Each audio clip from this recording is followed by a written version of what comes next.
Well, hey there. Good morning, everybody. I'm gonna try and keep my voice down a little bit as the family is still asleep this morning. But as I was sitting here, just reading and thinking, for some reason,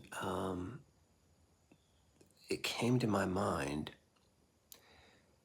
Genesis 3, when the serpent deceived Eve, and it's always been kind of odd to me, the lie that he presented to her. And it says in Genesis 3, now the serpent was more crafty than any other beast of the field that the Lord God had made. And he said to the woman, and here it is, did God actually say, you shall not eat of any tree in the garden?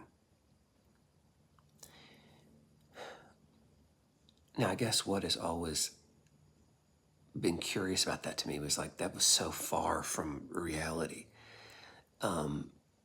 As I read the text, there was one restriction. There was one restriction. And yet, Satan asked the question,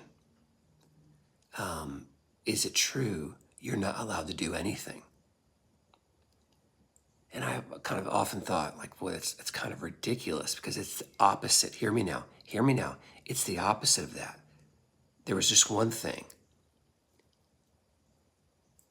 But then I started thinking about my kids. I'm going to give you some examples. My kids have this habit, especially when they were young. They would come home and they'd say things like, my teacher yelled at me today. And I'm like, what do you mean your teacher yelled at you? Now, understand something. I grew up with yelling in my home. So I know yelling, whether it be my parents or grandparents, I know yelling. And I'm thinking there's no way that was happening at school today. And in reality, it wasn't. They were equating yelling to sternness or something of that effect. They would call it yelling. Here's the next thing, though.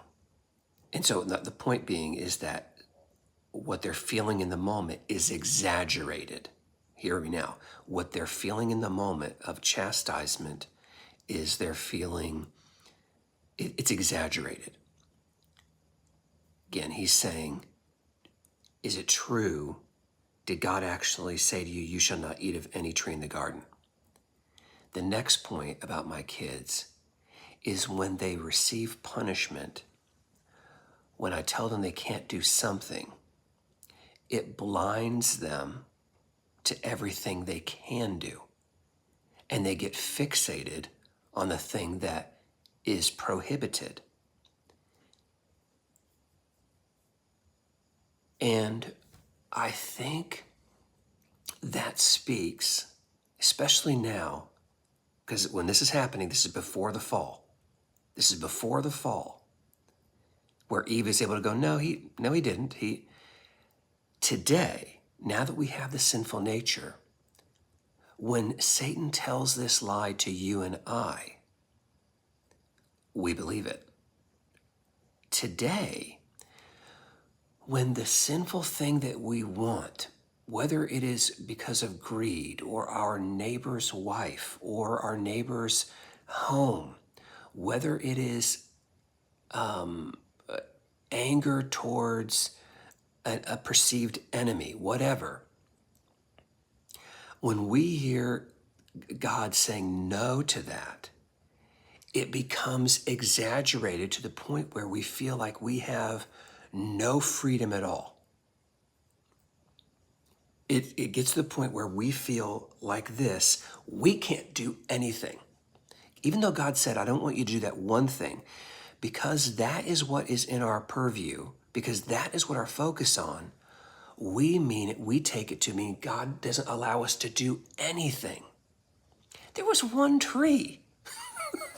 There was one tree in this entire gorgeous garden that God said, I don't want you to eat from that. And he had his own reasons for that. I don't want you to eat from that. And the point being, sin, when we're restricted from doing that one thing for God's purposes, we will start, if we do not keep it in check, if we're not aware of God's blessings and God's goodness, we will start feeling that way that we can't do anything. And that just made me think about my kids, about when we say, well, no, you can't watch that show, or you can't watch TV right now. Well, I can't do anything. Like, you look around this house, there are plenty of entertaining things that you could do. You are so fixated on the one thing that your heart desires that to hear no about that one feels like no to everything. And I guess the thing I've been thinking about this morning is that is the trick of Satan. That is the trick of sin and how it deceives us. That is exactly what it does. Take that for what it's worth, everybody. So today, as the days go forward, if you are feeling that way, if you can analyze your own emotions, your own spirituality, and you're feeling like, man, I feel like I can't do anything, that's the sinful nature. There's something that is tricking you and trying to deceive you the same way that it did Eve. So anyway, blessings to you guys. Hope you're having a great week, and hope this finds you all well. We'll see you next time.